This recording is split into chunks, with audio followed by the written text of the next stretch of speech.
Hi, I'm Mike Lee with Team Horizon, and this is a Team Tech Tip. We're going to talk about the sounds of control.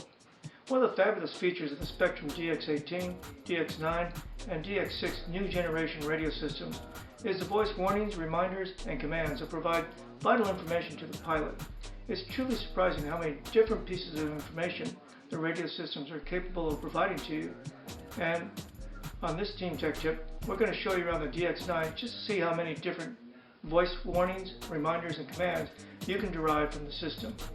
But first, why would you want to use all these voice commands coming from your radio? Well, it's an easy question to answer. Our modern radios are very sophisticated tools that are far more versatile than the top-of-the-line radios of 30 years ago. Digital proportional radios were just becoming the rage, and you were a big shot in the field if you had an aileron and elevator dual rate switch. There was no such thing as flipping a switch to reverse a servo, or the ability to mix two controls together without some kind of mechanical mixing setup. Yet the costs of the top radios were the same price as they are today. Today it's unusual to find a sport radio that does not have the ability to store at least a dozen model setups. And with that versatility comes complexity. Not every aircraft setup is the same as the next one, and so having something like a voice warning to remind you that the throttle stick is not at zero throttle could save you a lot of damage to your model and possibly an injury. So now, let's see what kind of voice reminders the new generation of Spectrum radios can provide to you. We're going to begin at the very start when you turn the radio on. If you have a pre-flight checklist, this might be the first reminder to set the switches in the correct position before the receiver is activated. In this pre-flight checklist, we're going to go through that to get to the operational mode. Throttle lock is on, check. Check the retracts, check. Connect the battery, check. Test controls, check. Throttle lock is now off, check. And now we're in the operational mode. Once past the checklist, you have the opportunity to adjust the sound level of the voice warnings. This is done by pressing the back button once, and then you may adjust the volume using the scroll switch. Here you have the volume level readout showing at 50%. We can adjust it now. Let's go to 80%. Volume 80. As you can hear, it's pretty loud. Let's tone it down. Volume 40. That's more like it, so we'll leave it at that. Now we go to the function list. And in the function list, we're going to scroll on down to the timer function. Depress the scroll switch once. Here in the timers, you have the mode that you want to select, whether it's count down or count up. Next, you have the amount of time that you want to time it for. In this case, we're just going to do 40 seconds. The start is triggered by switch F, which in this case is the upper right-hand triple rate switch. And here you see the switch positions with 0 being off, 1 and 2 activating it. Let's go to next. And now we have the alerts as to when they occur. Right now we have it every minute on the downside, and you just go there, depress the scroll switch. And in this case, I want to hear a voice. At the 1 minute mark, there's a tone and vibration. We're going to change that to a voice and vibration. At the 30-second mark, a voice and vibration. And at 10 seconds, you'll hear tone and vibration. When the 0 time is up, you'll hear a voice. And then for every minute beyond the 0 point, you'll hear another voice. Go to next. The timer start will tell me when it starts by announcing it by a voice. I can do that by changing to a tone, or it's inhibited. In this case, I'm going to go by voice. I like listening to the voice. Let's try this out now. We're going back to the operational mode and turning on the timer. We should get a warning at the 30-second mark. Here we go. 30 seconds. And now if you heard real closely, you heard a little vibration going on in there. And that was the DX9 giving you a voice alert as well as a little bit of vibration to give you a tactile feel for it. Now at the 10-second mark coming up.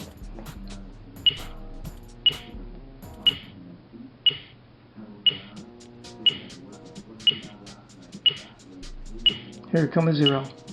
Time expired. And now it's going to count up. So there you go with the timer function. Let's move along. Getting back into the function list, let's move on down to the custom voice events options and depress the scroll switch. We want to create a new sound event. So go ahead and highlight that and depress the scroll switch once. We now have the choice of whether we want to make this a switch change report or a stepping event. In a switch change report, every time you move a switch that has been assigned a voice command, reminder, or warning, that warning will be activated when you move the switch. In a stepping event, you can have a single switch or knob activate a series or sequence of warnings or advisories as you step through it. This is especially nice for things like telemetry, where you want to cycle through the reports that you're hearing through the telemetry system. Right now we're just going to go through the switch change report. Depress the scroll switch once. Now we're going to go and select the switch we want to use for this. In this case, we're just going to touch the switch we want. In this case, I'm going to use switch E. So highlight it by depressing the switch once and just move the switch. There you go, switch E. And now let's assign something to it. Position number 0, which is up, right now is silence. Let's assign a voice to it. Let's go stunt 1. Position number 1, which is right in the middle, let's make that stunt 2. And position number 2, let's make that stunt 3. Now let's see how that works. Stunt 2. Stunt 3. Stunt 1. How's that for working on a switch change report? So that way, every time you move a switch, such as for a flight mode, it will tell you the flight mode that you entered into. Let's go to our next function. The next thing we're going to look at is the spoken flight mode reminders. If you set up your model using flight modes, you may wish to know that you have selected the correct flight mode during the flight by hearing the transmitter tell you. In this screen, you can give the flight mode a name and then assign a voice to the mode. The voice must be selected from the pre-recorded name set, but rest assured that there are a lot of names to choose from. You may also test the voice by using the test option. We're going to see that in just a second.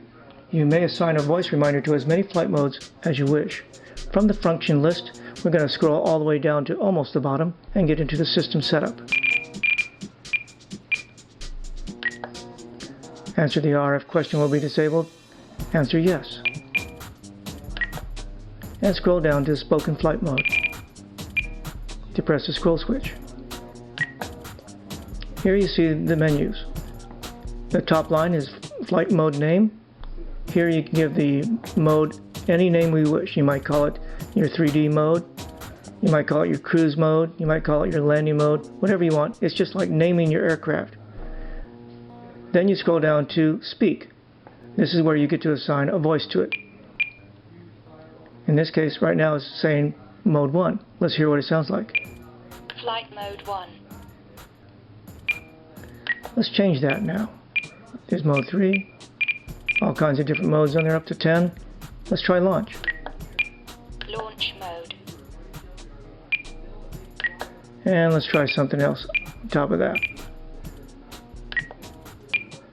Knife edge mode. How's that for getting the spoken flight modes in there? Alright, let's head on back. At this point, we can look at the warnings that the system can provide to you.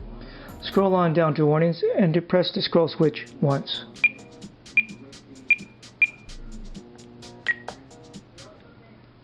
Here you have the warnings that the system is capable of providing to you. The first one on top is the type of alarm that you want to hear. In this case, it's set to voice or and a vibration. But you can change that just by scrolling through the choice of the menu. Voice, tone and vibration, vibration only, tone only, and you have the choice of voice only. In this case, we're going to have voice and vibration. Let's apply that to the throttle. Anytime the throttle moves over 10% of the stick movement, the warning will come on when the transmitter is turned on. So let's say you've just switched models from a glider, which has flaps, and the stick is in the up position. Now you're going to a power aircraft where the stick should be in the down position.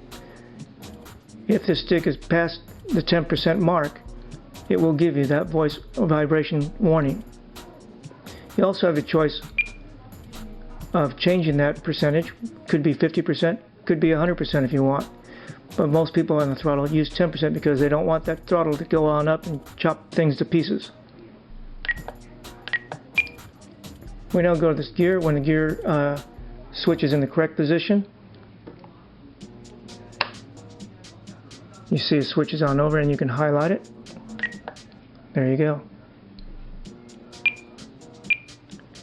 We can also go to each channel. Right now, we're going to switch to the right aileron. We go to, if the right aileron is under or over, in this case let's go under, and let's put a value to it. We'll go 10% there. We're also going to go and change the elevator, let's say, and let's go over 10%. Now let's see what that does for us when we turn the aircraft on and hunt for the warnings. Turn the radio back on again. Throttle's up. Warning, throttle high. Warning, There's the throttle. 10%. Servo 2 is in the wrong position. Servo over 10%. And it gave me all three warnings right there. Throttle, elevator, and aileron. Next is the telemetry options. I don't have a telemetry module to show you at this time, but the voice announcements of the telemetry system will announce things like altitude, distance, speed, and other information depending on the sensors installed on the model. Here we have the telemetry menu already on screen, showing RPM, volts, temperature, and amperage, just for example. You can change the parameters of RPM reporting by going into the RPM mode. Here we have the display as the first thing up. Do you want to display the RPM on your LCD screen? Yes or no. In this case it's inhibited. If you wish to activate it, that way you can see it, just press the button. It's also showing the minimum RPM at 3000 RPM. It will not report to you below 3000 RPM. It will only tell you that you've hit the minimum. It gives you a tone alarm at this time. The maximum RPM is set for 10,000 RPM, and it gives you a voice warning when you hit 10,000 RPM. Down below that is the ratio. If you're running a gearbox, you may want to change the ratio so that you get an accurate RPM reading. In the case of motors that are straight drive, you can tell the system how many poles the motor has. This will give you a very accurate reading on the RPM. You may ask the system to give you a status report every 15 seconds, or 20 seconds, or 10, 5, whatever you'd like to go in 5-second increments. You also have warning reports that occur the same way, every 5 seconds, or more if you'd like. Right now set to 45. Maybe you want to hear them every more often, say 40 seconds. Change it right on down. 20, 15, and 10. The selection is yours. Let's move on forward to the next one. Lastly, I'm going to let the manual method of binding the transmitter to the receiver take a place in the voice reminders. Instead of binding the transmitter by holding down the push button at the top of the radio and then turn the transmitter on, you simply scroll to the bind command and press the scroll switch to enter the binding mode. Let's do that now. Bind. Now let's go on over to bind. Depress the scroll switch once. Binding. DSMX 22 milliseconds. There you see a successful bind, and it's telling you the speed. And we get right into the pre-flight checklist. Pretty handy to set up on your workbench, and a little bit more convenient sometimes depending on the situation you're in. The manual binding method allows you to take your time while you bind the receiver to the transmitter. That takes care of most of the voice reminders, alerts, and warnings from the DX9, DX18, and DX6 new generation transmitters. Note that as Spectrum makes updates to the software of the radios, you might find that the list of voice commands has gotten a bit longer with more choices to select from. All said, there's a lot to talk about with the voice commands, reminders, and warnings on the Spectrum radios. I hope this video has been of help to you and has enhanced your hobby experience. For Team Horizon, I'm Mike Lee, and you just got a Team Tech Tip. Thanks for joining us.